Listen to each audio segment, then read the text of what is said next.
Estamos aqui ao vivo, acabando aqui o último atendimento de hoje, né? Semana passada eu tinha prometido uma live, né? Falando sobre essa identidade, né? Sobre essa autoestima, né? Falando sobre reconstruir, tá? Esta imagem, e acabou que não foi possível, né? Eu tive um pequeno probleminha, né? E esse probleminha acabou me tirando a oportunidade de estar com vocês. Enfim, mas é um assunto muito bom, é um assunto muito bacana, né? E eu acho assim que a gente pode construir dentro dessa identidade, dessa coisa da autoestima, né? Construir essa imagem, tá? Construir essa imagem, entender que essa imagem ela precisa ser construída. Eu quero pedir você só um minutinho para eu poder pegar minha água, que eu acabei esquecendo. Porque, como eu estava em atendimento, né? E eu acabei o atendimento exatamente neste momento, né? E aí foi impossível de eu me preparar 100%. Bom, queridos, falando sobre essa coisa da identidade, falando sobre essa coisa da autoestima, é importante nós compreendermos quem somos nós, tá? O que é uma identidade? Como se constrói uma identidade, né? Como ter essa identidade em nós?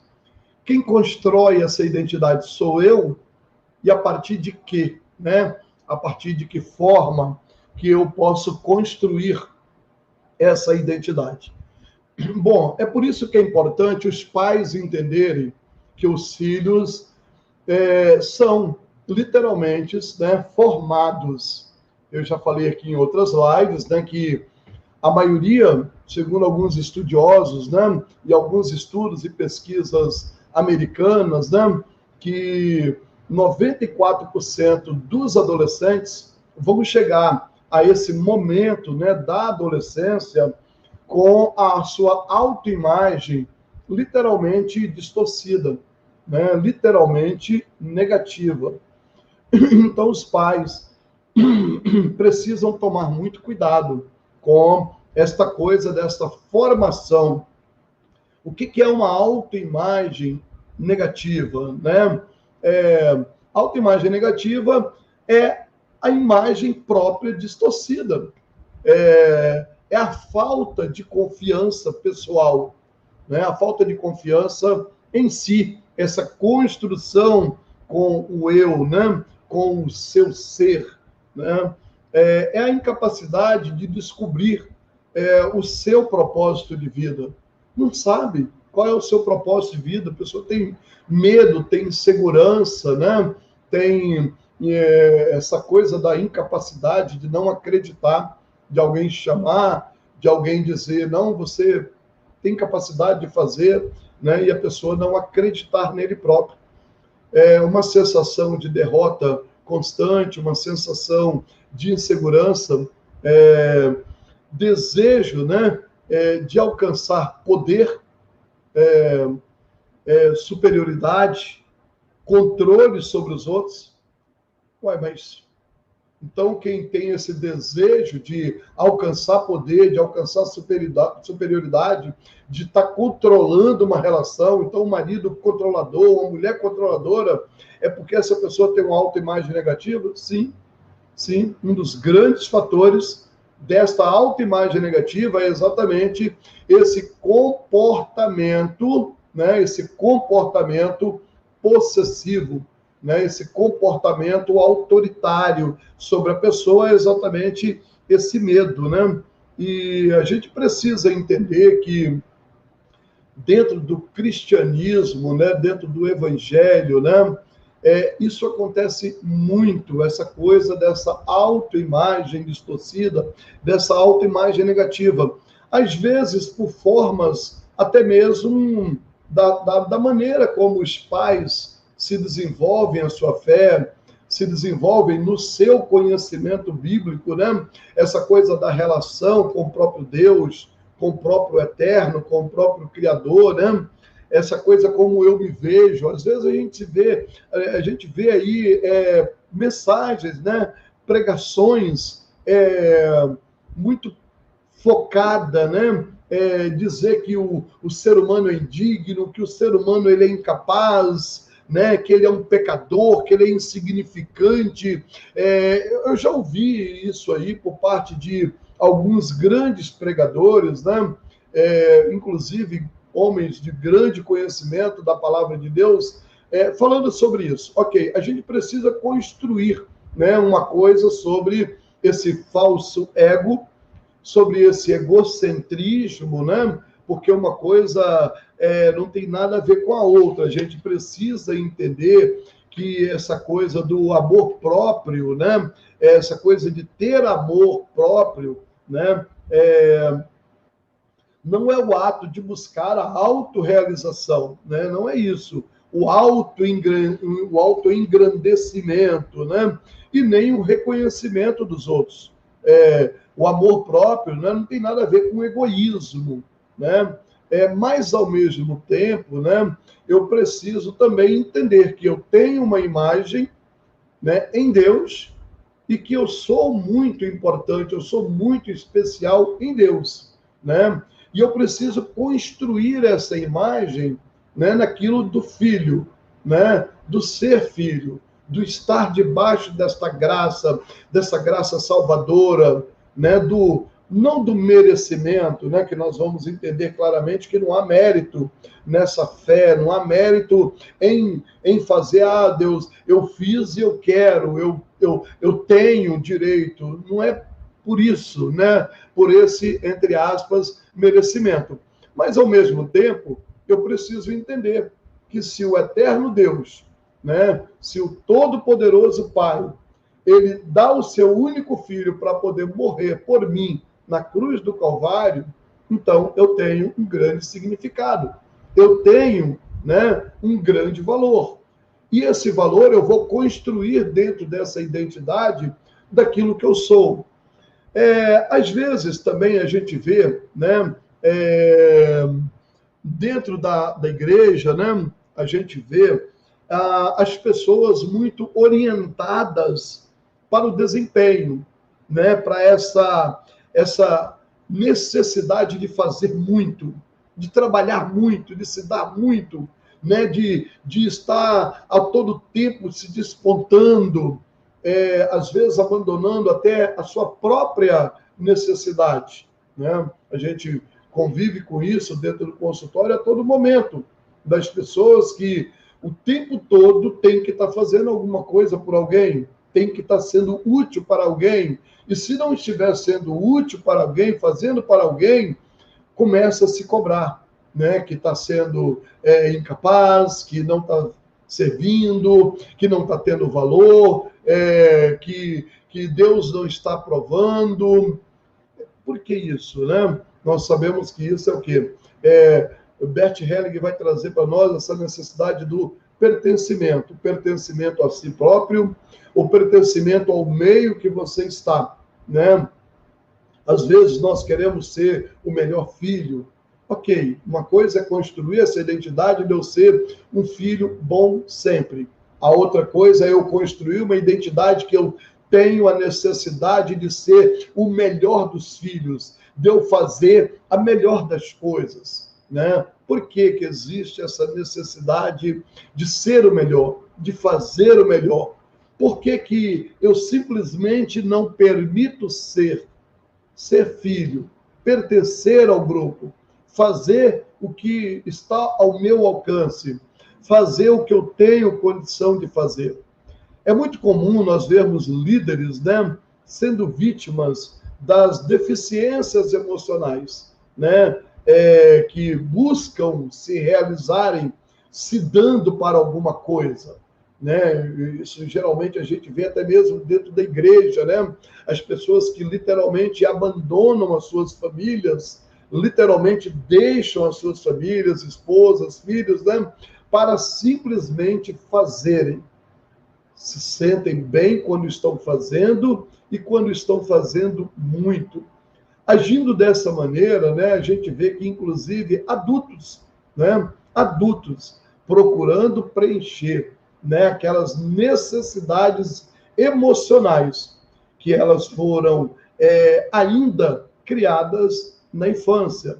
Esse processo de busca, né, desse sujeito, né, e esse sujeito agora se sujeitando literalmente, né, a essa postura, né, de esconder as suas reais carências, né? E esse sujeito, então, agora, ele vai sendo levado ao esgotamento, um esgotamento pleno, um esgotamento da sua capacidade física, da sua capacidade psicológica, da sua capacidade emocional, né? E a gente vê aí os problemas, né, constantes, principalmente com líderes evangélicos, principalmente com jovens que se sentem inadequados dentro de uma relação, né? Se sente incapaz de fazer uma menina feliz, incapaz de tornar os pais felizes, incapaz de agradar os pais. Muitas vezes você vai perguntar dentro do consultório, né, para um filho, né, o que te torna, quem é a pessoa que te torna mais incapaz? Né? Diante de que situação ou de que pessoa que você se sente mais incapaz? E eles vão dizer tranquilamente: meu pai, minha mãe, que só sabe cobrar de mim, só sabe negativar tudo que eu faço. Não tem uma palavra de incentivo, não tem uma palavra de consolo, é só cobrança, é só negatividade. Bom, hoje, né, nós vivemos mais do que nunca, né, um momento da busca pelo lugar, né, da realização, das conquistas, né? Nós temos aí a amplitude, né, do acesso às universidades, né, o nível, né, da educação, o nível do conhecimento, o nível das graduações, né, sendo exigidas cada vez mais nos trabalhos, nas empresas, né? Então, dessa forma, esses filhos já vão literalmente, né, nascendo num ambiente de muita disputa, né, de muita exigência, né, de muita insatisfação para eles próprios. Por quê? A cada momento mais, essas pessoas vão sentindo, esses filhos vão sentindo mais incapazes, né? Mais incapazes, e cada vez mais sendo cobrados. Cobrado que a eficiência, cobrado que a necessidade do fazer, a necessidade do se apresentar. Faz necessário, né, que nós deixemos de nos preocupar por esses processos, digamos aí, poderosos ou processos populares, né? Por quê? Bom, quando eu faço isso, por que eu faço isso? Porque eu estou temendo as críticas, eu estou temendo ser criticado, eu estou não aceitando, na verdade, viver nas minhas realidades. Na realidade de quê? Da minha limitação, né? Da minha limitação como ser humano, da minha limitação como pessoa, da minha limitação como família. É muito difícil nós sermos bons. E ser bom, muitas vezes, é muito mal compreendido. Por quê? Se eu sou bom em uma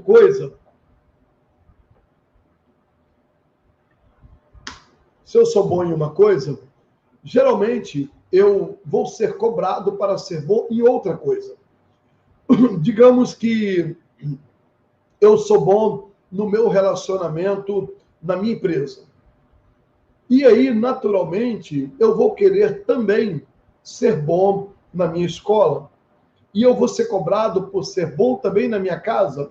E eu vou também querer ser bom e ser melhor ainda na igreja. Aí você fala assim, Miguel, existe alguma coisa de ruim nisso? Bom, eu preciso entender que essa frequente necessidade de superação ou esse frequente desejo de agradar a todos cria em nós uma ditadura que vai nos roubar a nossa paz, uma ditadura que vai gerar dentro de mim um processo, ou seja, de uma voz constante, sempre cobrando, sempre exigindo. Então eu preciso entender claramente que não dá para ser bom em todas as coisas. Eu não consigo ser bom e acertar e ser assertivo em tudo. Então eu preciso ficar em paz quando eu não conseguir acertar alguma coisa.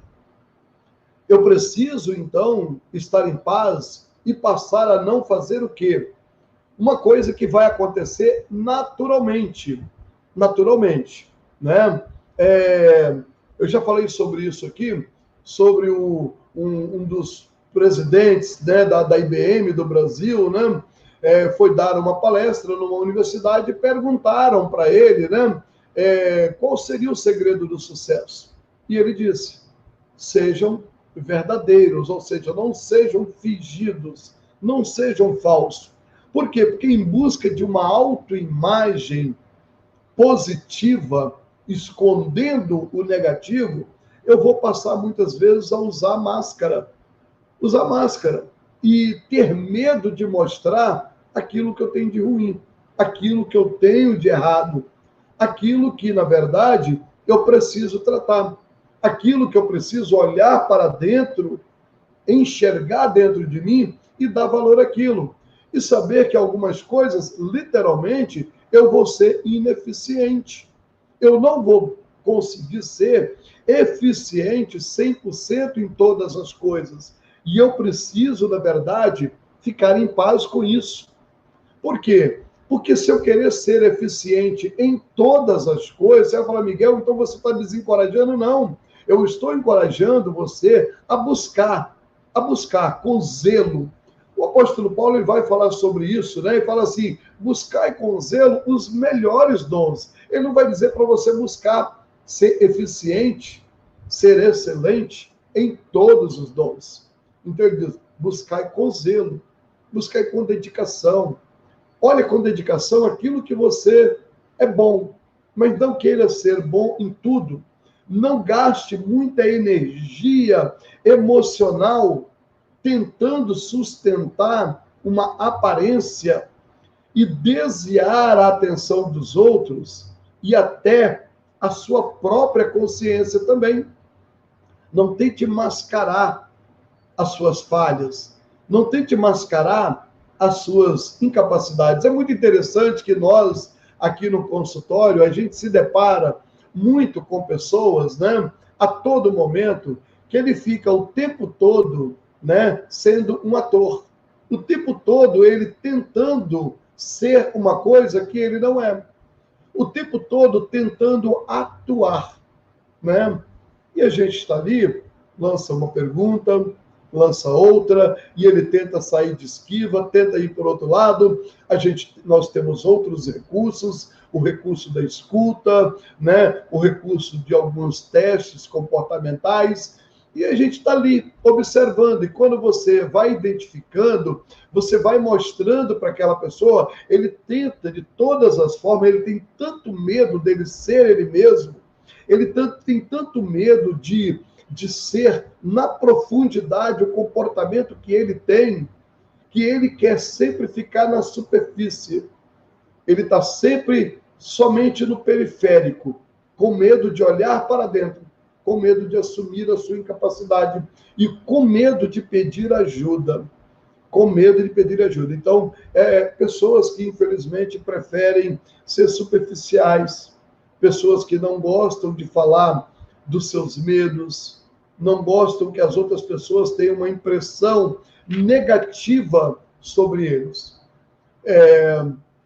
Há pouco tempo atrás, eu, tratando de uma pessoa, eu disse para ela assim, por que você não conversa com o seu esposo sobre tal comportamento, sobre tal dificuldade? Ela disse, eu não. para que ele conheça a minha fraqueza, para que ele saiba que eu sou fraco, que eu sou fraca. Então, ou seja, eu preciso entender que se eu não aceitar a mim mesmo, né, eu também não vou aceitar os outros.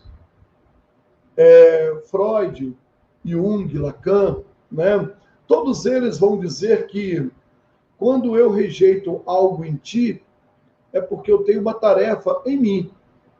Quando eu tenho uma dificuldade com você, é porque, na verdade, eu tenho medo daquele comportamento em mim. Né?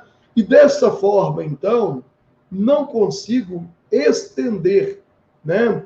Estender esse conhecimento ou esse recebimento do outro, porque, na verdade, eu estou negando em mim esse comportamento.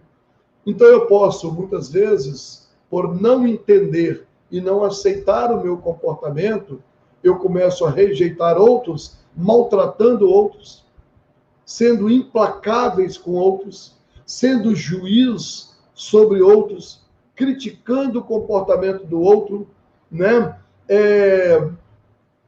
E aí, o que acontece com isso? Né? Eu acabo diminuindo outro em mim. A gente vê muito isso, às vezes, na própria esposa, quando ela detecta um comportamento do marido que ela precisa mudar nela também. E ela começa a enfraquecer a imagem do marido dentro dela. Quando a gente vê um marido que também, da mesma forma, vê um comportamento da mulher que ele tem que vencer nele. E ele começa a enfraquecer essa imagem desta mulher dentro dela, dentro dele. E a gente precisa entender que quando o outro que está perto de mim, né, ele tem uma dificuldade, é muito interessante que o apóstolo Paulo, quando ele escreve a carta aos Romanos, no capítulo 12, né, no verso 5, ele vai dizer, alegre-se com os que estão alegres, né, e chorem com os que estão tristes, né?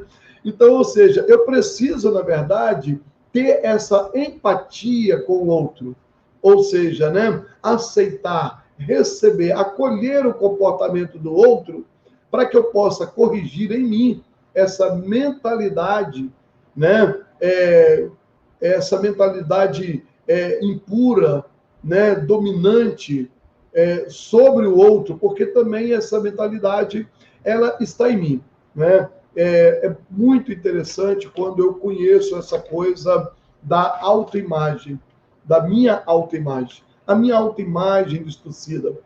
Uma autoimagem, ela literalmente ela é um conceito ou uma ideia que eu tenho sobre eu mesmo, né? Essa ideia ela é formada principalmente nos primeiros anos de vida. Eu estava dizendo, inclusive, agora mesmo para uma família que eu estava atendendo, né, um casal, e eu dizia para eles, às vezes o nosso filho vai subir numa cadeira para pegar uma coisa sobre a mesa. E ali eu vou, então, não, filho, não faça isso, por favor. Deixe que o papai, a mamãe faz para você. E eu vou lá e pego. Aí a criança vai pegar uma outra coisa. Não, não, filhinha, deixe que o papai e a mamãe peguem essa cadeira para você. Bom, no meu entendimento, eu estou fazendo o quê? Eu estou cuidando da minha filha. Eu estou cuidando do meu filho. Eu estou protegendo a minha filha. Eu estou protegendo o meu filho. Mas não é isso que está ficando registrado para ele. Existe uma outra linguagem que essa criança está recebendo. Ou seja, meu pai e minha mãe. Meu pai ou minha mãe, né? Eles não acreditam em mim. Tarefas difíceis, eu sou incapaz de realizar. Isso, na verdade, pode concretizar também com a avaliação, né, que a pessoa traz do seu valor. Então, ou seja, essa pessoa ela vai gerando um valor de incompetência, de insegurança. E nós precisamos entender isso porque Freud, quando ele vai tratar a formação do aparelho psíquico, né, que ele vai falar sobre essa coisa do consciente, do pré-consciente e do inconsciente, né?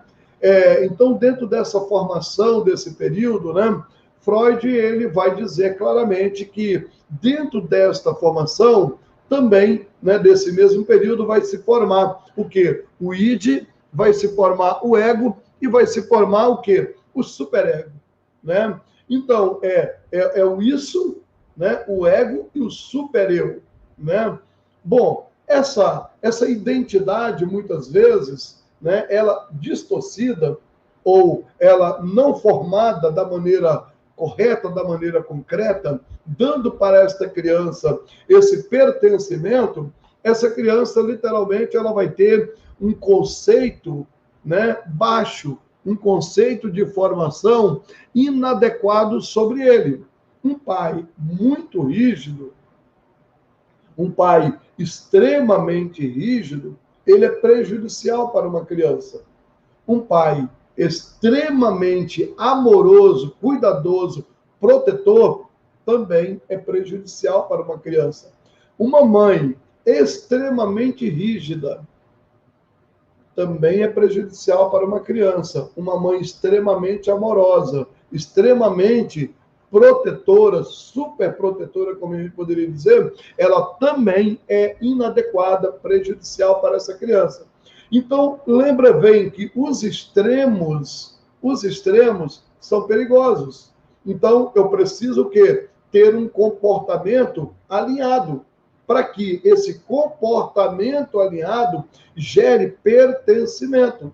Então, eu, como filho, eu vou ser formado nessa identidade, né? Aí a gente, lógico, né, tem todo um conceito químico, né, dessa formação fisiológica, né, dessa mielinização, dessa medula espinhal, dessa formação desse ser, mas também da formação desse caráter desta criança.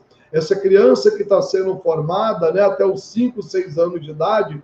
Por quê? Porque até os 6 anos de idade vai estar sendo a mielinização dessa minha medula. Nessa mielinização, né, os axônios, os neurônios, né, vão formar também o quê? As trilhas sinápticas. Então, até os 6 anos de idade, a mielinização e a formação dela forma também as trilhas sinápticas. Então, ou seja, essa criança ela vai ser exatamente aquilo que ela recebeu nessa fase da vida, que são exatamente aqueles períodos de transição, ou seja, a fase edípica, a fase onde que esse menino tem na mãe, né, esse objeto de desejo, a fase onde que essa menina tem no pai esse objeto de desejo. Então, essas transições dessa fase, né, que é o que? A fase oral, a fase que eu estou amamentando, né, a fase onde que a minha comunicação é pela boca, o meu sentimento, o meu desejo, né, as minhas pulsões, elas são pela boca. Então, nesse período, é muito interessante essa questão do mamar, essa questão da alimentação, né? Nós temos mães que vão alimentar os seus filhos 2, 3, 4, 5, 6, 7 anos, peito. Então, o que você está fazendo com essa criança? Você está castrando essa criança, né, dessa condição dele ser livre. Você está mantendo essa criança preso, limitado. Uma criança que não vai ter condições de realização, por quê? Porque você não está liberando essa criança para ela realizar, para ela conquistar, para ela ser, né? Então, nós temos, no caso de crianças, muitas crianças que vão ter o xixi demorado, né? Criança que vai chegar aos 3, 4, 5 anos, 6 anos, 7 anos, 10 anos, 11 anos, fazendo xixi ainda na calça.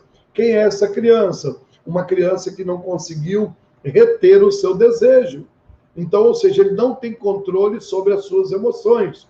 Então, quando ele cai aí, né, num vício, né, de alcoolismo, de drogadição, um amor, aquele amor que você se dá e você não consegue romper aquele laço, você continua ali opresso dentro daquela relação, uma relação que está te machucando, uma relação que está oprimido. Por quê? Porque você não foi ensinado, você não foi castrado no momento certo e da maneira correta, não foi feito as transições de fase.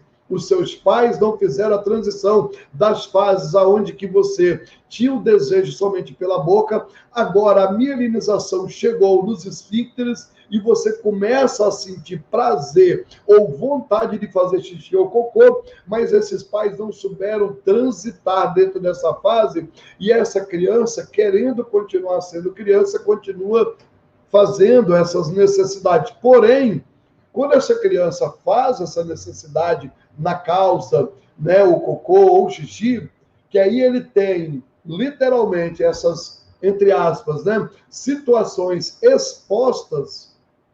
Então, essa criança, ela vai o quê? Ela vai se envergonhar, ela vai se constranger dentro desse comportamento. Então, vai ser uma criança que ela, literalmente, ela vai ficar presa nas suas emoções e com vergonha de tudo. Com vergonha de tudo e todos. Então, ela vai se prendendo nas suas emoções. Porém, é uma criança que ela vai crescer como um adulto constrangido, introspectivo, e, num determinado momento, explode e joga tudo para o ar. Então, ou seja, na verdade, nós precisamos entender que o comportamento vem dos pais. Os pais são os formadores dessa identidade. Então, essas transições dessa fase, então, que ela sai do oral para o anal, onde que os esfíncteres já estão tendo esse sentimento no organismo, né? E depois a gente vai para uma outra fase, né? Depois desse oral, né? Nós vamos ter uma outra fase. Então, ou seja, essas transições de fase, aonde que você sai de uma fase edípica para ser construído dentro de uma outra fase narcísica.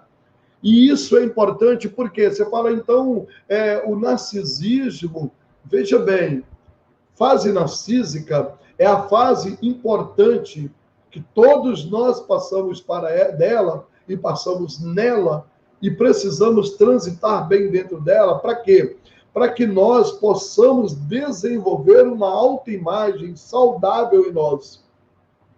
Então, quando eu faço uma boa transição como pai aos meus filhos dessa fase edípica, formando neles uma identidade onde que esse período, né, dessa fase narcísica, dessa construção dessa imagem, dessa construção desse, digamos aí, em busca desse eu, ainda não é o self, que essa autoimagem, logicamente, esse self, ele vai ser formado, né? Essa coisa dessa autoimagem que eu procuro o tempo todo, né? E aí eu preciso entender que o criador, né, da Gestalt terapia, ele vai dizer que, né, Frederic Pels, ele vai dizer, inclusive, que essa coisa dessa autoimagem negativa, ela está exatamente por quê? Porque nós crescemos e aí nós, então, não sabemos conviver com a minha imagem, eu não sei aceitar esta minha imagem, eu não tenho um comportamento adequado nessa minha imagem, então eu fico buscando o quê? Um self ideal. E eu esqueço, na verdade, de trabalhar, ou eu manipulo, ou eu saboto, né, esse self real, essa imagem de que eu sou de verdade, essa imagem de que eu sou de fato, né? E essa imagem que eu sou de fato é uma imagem importante, porque eu preciso me admirar, eu preciso saber quem eu sou, as qualidades, os defeitos que eu tenho, e poder melhorar, para poder trabalhar. E eu só vou trabalhar os meus defeitos quando eu tenho capacidade de olhar para eles. Olhando para eles, eu vou assumi-los. É muito interessante isso, que eu me lembro, né? Lá para os anos 86, 85, por aí mais ou menos, né? Quando eu comecei esse ministério, né, de pregador da palavra de Deus, né? E eu me lembro que eu gravava, eu pegava aqueles, acho que era Walkman naquela época, entendeu? Um gravadorzinho, né? Não, na verdade, não. Eu ia para o aparelho de som 3 em 1, né? E depois também o 2 em 1, né? Naquela época, botava a fita ali e eu entrava dentro do quarto e eu pregava. E depois eu ouvia a minha mensagem para eu descobrir, né? O que eu falava de errado. Para eu descobrir né? As palavras que eu repetia e que estava fora da conjugação verbal, adverbial, né? E aí, então, dessa forma, eu fui melhorando a minha fala. É interessante que depois que você cresce, né, você começa a se preocupar com essa imagem do espelho. Mas Lacan, ele vai dizer que essa imagem do espelho, ela sempre te acompanhou. Na verdade, sempre nos acompanharam. Esse acompanharam, na verdade, eu não errei, né? Por quê? Porque são imagens e elas sempre estiveram perto de mim. A primeira coisa é que uma criança com 6 meses de idade, diferente de um animal, diferente de um pássaro, né? Diferente de um gatinho, diferente de um cachorro, diferente de uma calopsita, né? De um papagaio, né? De um macaco. Nós, na verdade, chegamos diante do espelho com 6 meses de idade, uma criança ela já é capaz de se reconhecer, de saber que aquela imagem é dela. E ela já começa a se entender nessa imagem. Um pássaro, um cachorro, não, ele sempre vai olhar o outro como aquele outro, como o antagônico a ele, como aquele que ele precisa enfrentar, né? Como a gente diz, né? Como um pneu passa numa rua e o cachorro corre atrás, não do carro, ele corre atrás do pneu, porque o pneu é o invasor no território dele. É tanto que quando o pneu está parado, ele vai lá fazer xixi no pneu, ele vai marcar o território dele. E quando o pneu entra no território dele, é o invasor que está ali. E ele corre para poder afugentar e latir atrás daquele pneu. Então, ou seja, né? Por quê? Porque ele não tem esse processamento, né, da inteligência, do conhecimento, do pensamento, como nós elaboramos. Mas uma criança com 6 meses de vida, ela já elabora. Agora, a questão toda é, quando eu falo para o meu filho, não faça isso, né? O que eu estou, na verdade, fazendo? Eu estou castrando essa criança.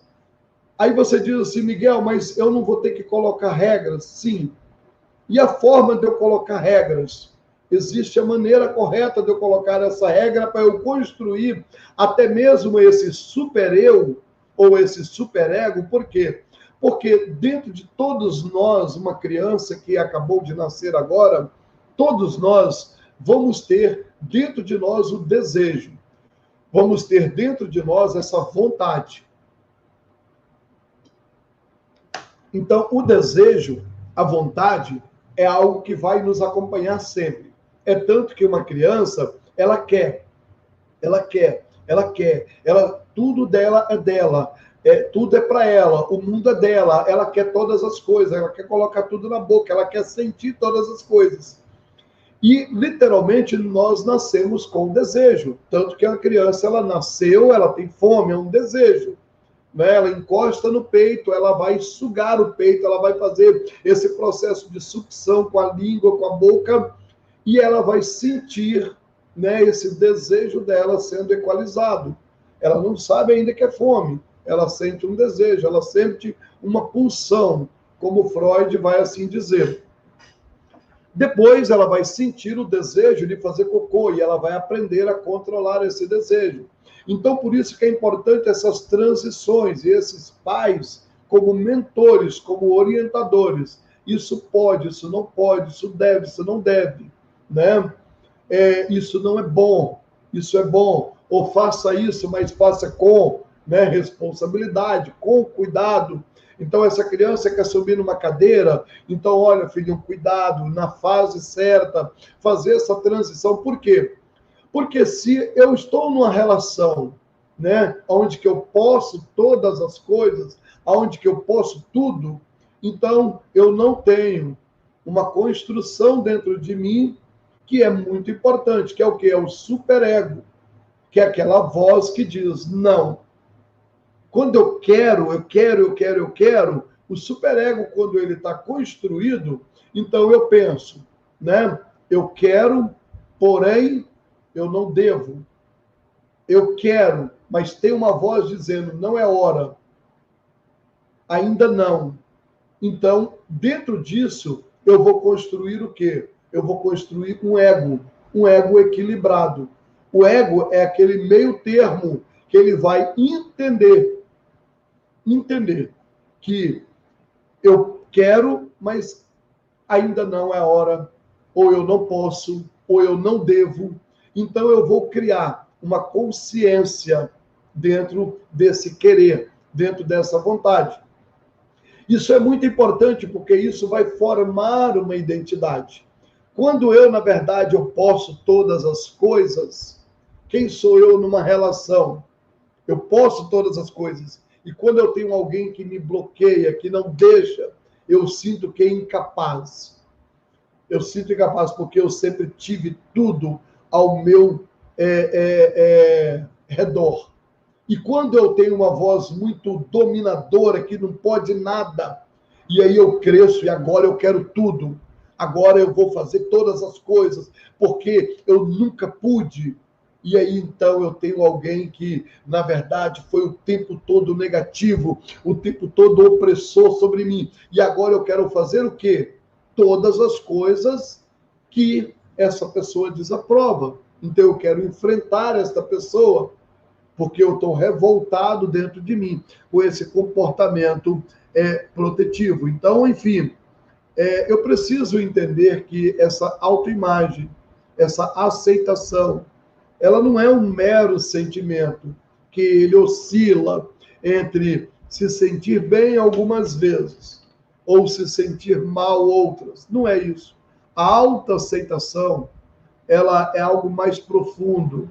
Ela é uma atitude que norteia literalmente o ser humano. Ela vai literalmente dar óculos, né? Literalmente, eu quero enxergar aqui e eu literalmente eu vou olhar para aqui. E esses óculos, eles vão me dar, vai dar para mim, vai dar para o meu eu, essa forma de eu ver a vida, essa forma de eu ver as coisas. Então, as características daquele que desfruta de uma autoaceitação é o otimismo. É o otimismo. É alguém que acredita nele, é alguém que acredita na capacidade dele, é alguém que acredita no outro, é alguém que confia no outro. É interessante porque nós, na verdade, nós pensamos, né, que eu não posso ser essa pessoa otimista. Eu acabei de falar ali atrás, uma coisa totalmente diferente da outra, é o amor próprio, que não é a busca pela autorrealização.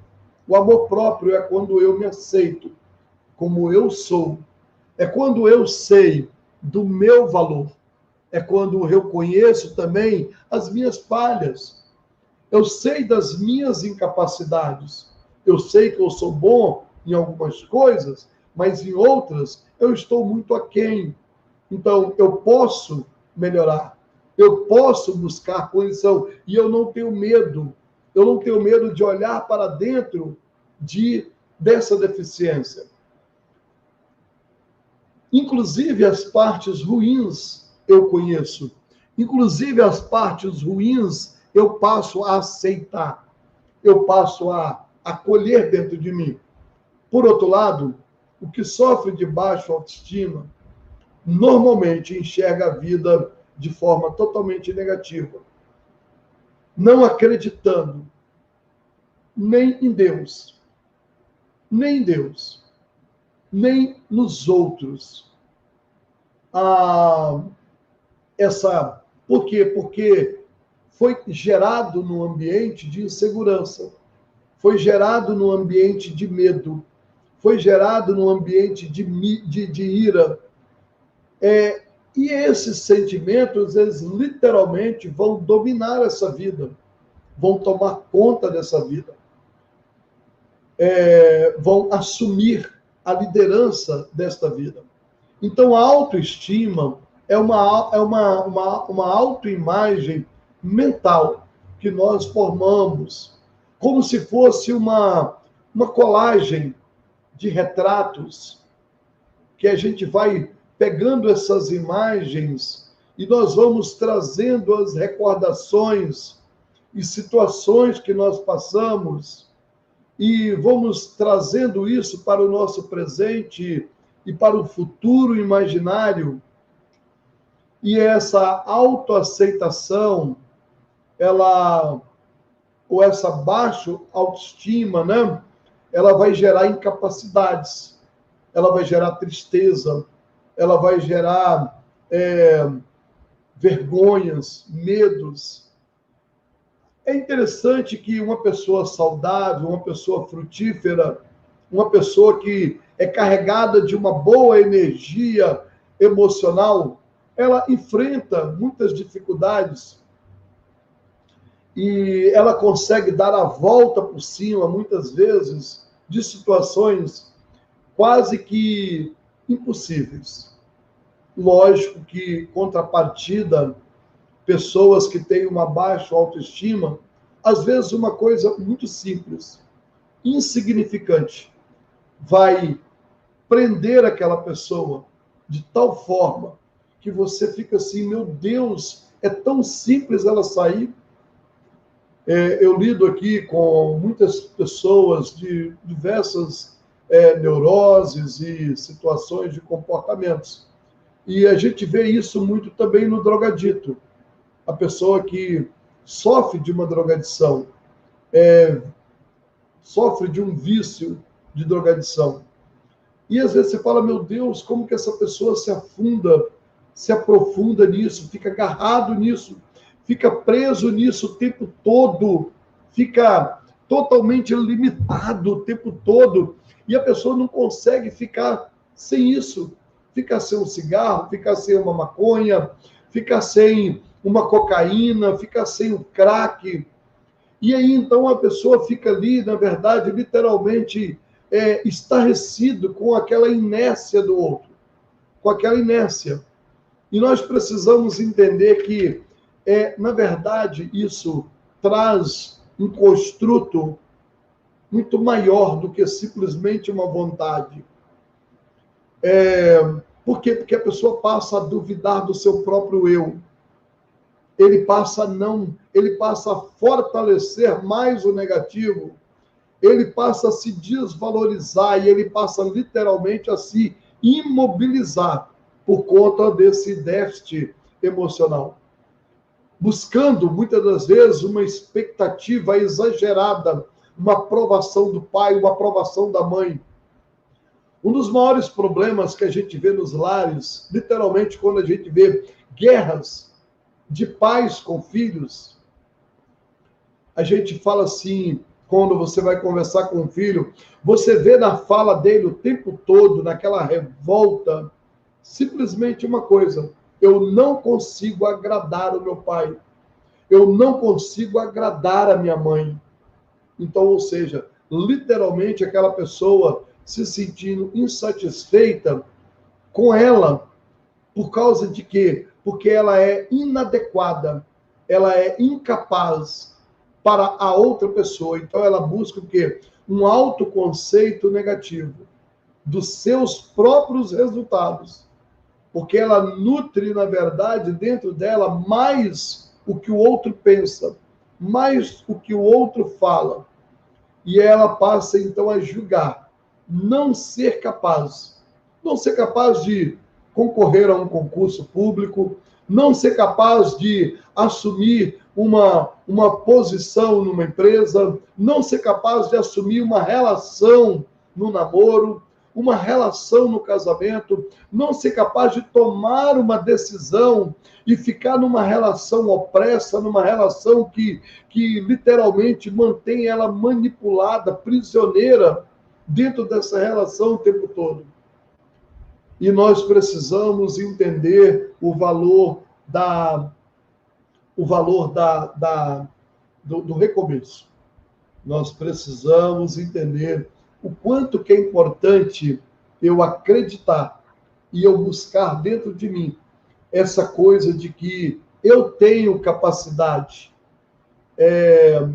essa depreciação, essa predominância por essa incapacidade, essa falta de crença, essa falta de fé, essa falta de acreditar nas suas realizações, é um grande indicativo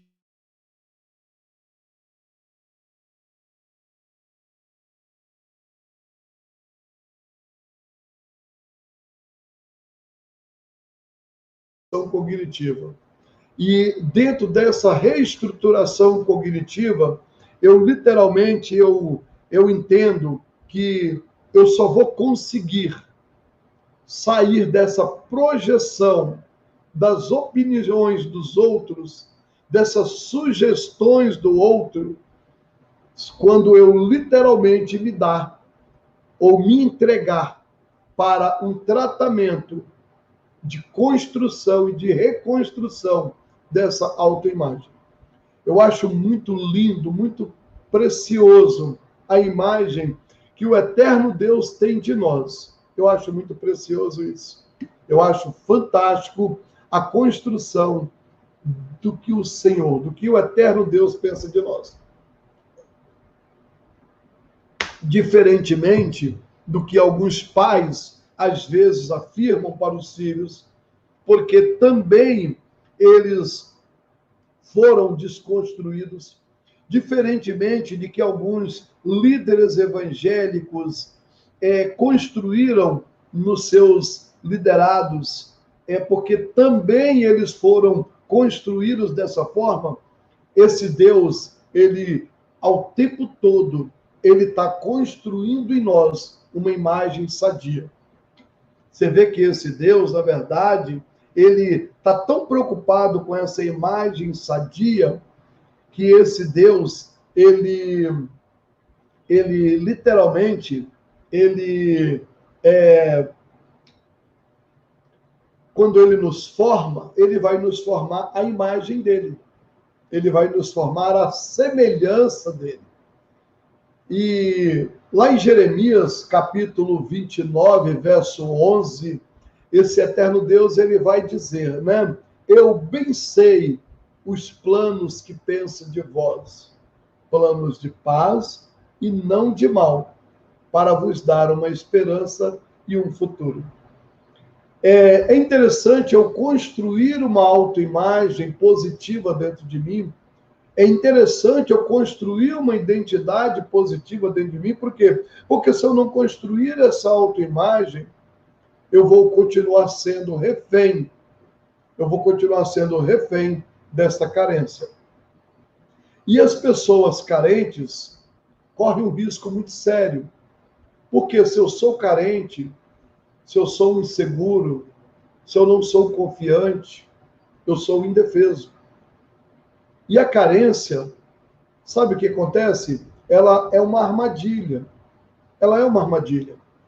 Eu acho muito interessante que a gente, na verdade, tem aquela falsa ideia, e literalmente quem tem essa ideia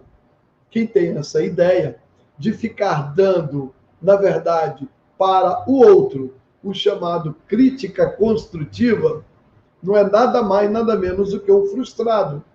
Por quê? Porque eu não sei conviver com o comportamento do outro. Então eu fico o quê? Criticando o comportamento do outro o tempo todo.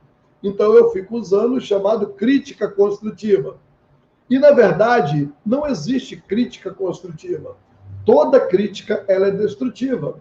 Eu acho muito bacana uma fala que diz, né, que toda crítica, ela, na verdade, é uma linda e bela areia movediça, que só nos faz puxar para baixo e nos engolir vivos.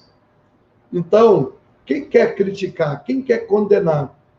Então, eu não preciso criticar ninguém. Eu não preciso menosprezar o comportamento ou a maneira do outro. Eu posso usar formas de chegar a esta pessoa, motivá-la a uma mudança com palavras motivacionais, potencializando o de bom que essa pessoa tem e ajudando ela, literalmente, a trabalhar e encontrar dentro dela aquilo que ela não concorda para ela própria sair daquilo ali. Ou buscar ajuda em um profissional que possa, literalmente, junto com ela, escavar esse novo caminho de formação dessa identidade. Então eu preciso entender que esse foco no negativo, esse foco no que o outro acha de mim, ele literalmente vai trazer uma armadilha muito perigosa. Por quê? Porque eu vou ficar no campo da carência, no campo da emoção, no campo do não reconhecimento em quem eu sou. E aí eu me entrego a quê? A qualquer coisa. Eu entrego as ofertas mais baratas que vão se apresentar para mim. Então, uma pessoa carente, ela vai ver flores, literalmente, aonde que só tem espinhos. E aí eu preciso, na verdade, tomar muito cuidado com isso. Por quê? Porque se eu construo a minha identidade em cima do que o outro acha, do que o outro espera de mim, do que o outro pensa de mim, então eu vou viver a vida toda pela aprovação dos outros e eu vou morrer pela falta delas. Quem vive pela aprovação dos outros morre pela falta delas. Pense nisso. Então, desta forma, eu preciso literalmente me dar a uma reconstrução. Por quê? Porque o ser humano, literalmente, ele vai ficar dessas desaprovações buscando necessidades básicas como segurança, sentir-se amado, sentimento de proteção. E eu preciso ser amado como eu sou, com as minhas deficiências, com meus erros, melhorar sim, mas em primeiro lugar para mim, para eu. Melhorar porque eu preciso de melhorar comigo, mas não uma cobrança sem fim, não uma cobrança que eu nunca vou estar satisfeito, mas sim procurando cada vez mais ser melhor comigo mesmo, não para o outro, mas para eu, para que eu esteja bem comigo mesmo. Competência. O ser humano vive em busca disso. Atitude confiante. Quando enfrento uma nova tarefa, eu preciso disso dentro de mim. Valor, eu preciso disso. Sentimento de ser agradável, primeiro a si mesmo. Primeiro a si mesmo. Depois para o outro. E também pertencendo ao outro. Contrário disso é o quê? Insegurança. Nada nos agrada. Visão negativa de tudo. Visão negativa de nós mesmos. Achando incompetência em mim. Os meus pais não confiam em mim, os meus pais não veem nada de bom em mim, os meus pais não permitem que eu tente tarefas novas, que eu tente tarefas difíceis, me passando uma imagem o tempo todo que eu sou incapaz, de que não acreditam em mim. Eu fico vivendo um sentimento de falta de valor, que eu não mereço ser amado por ninguém, que eu não posso ser amado por ninguém, que eu não tenho capacidade de ser valorizado e de nem valorizar também coisa alguma. Eu não consigo ter vitórias. Por quê? Porque eu vejo a vida como derrota constante. Então, literalmente, eu preciso me entregar. Me entregar ao quê? A reconstrução da minha vida. Primeiro, quem sou eu? E aí eu chamo a atenção para o espelho, porque eu preciso construir dentro desse Miguel, você construir dentro de você essa imagem. Eu sei que algumas coisas ainda não são perfeitas e nunca vão ser totalmente perfeitas, mas eu posso buscar algo melhor. Eu posso buscar algo melhor. Então, ainda o que não é, mas eu posso buscar. Eu tenho capacidade de ir atrás. Eu tenho capacidade de fazer. Então, buscar reconstruir dentro de mim essa identidade. Eu sou uma pessoa especial. Eu tenho valor. Eu sou importante. Jesus, o Filho de Deus, morreu na cruz por mim. Jesus deu a vida dele por mim. Deus deu o seu Filho por mim. Reconstrói essa imagem. Busque dentro de você essa força. E que o Senhor te abençoe. Você é especial. Você é de grande valor. Acredite em você. Constrói essa imagem positiva. Sai desse negativo. Vem para essa imagem forte, essa imagem poderosa, essa imagem vibrante que você tem. Que o Senhor te abençoe. Que o Senhor seja essa construção de imagem na sua vida, no nome de Jesus.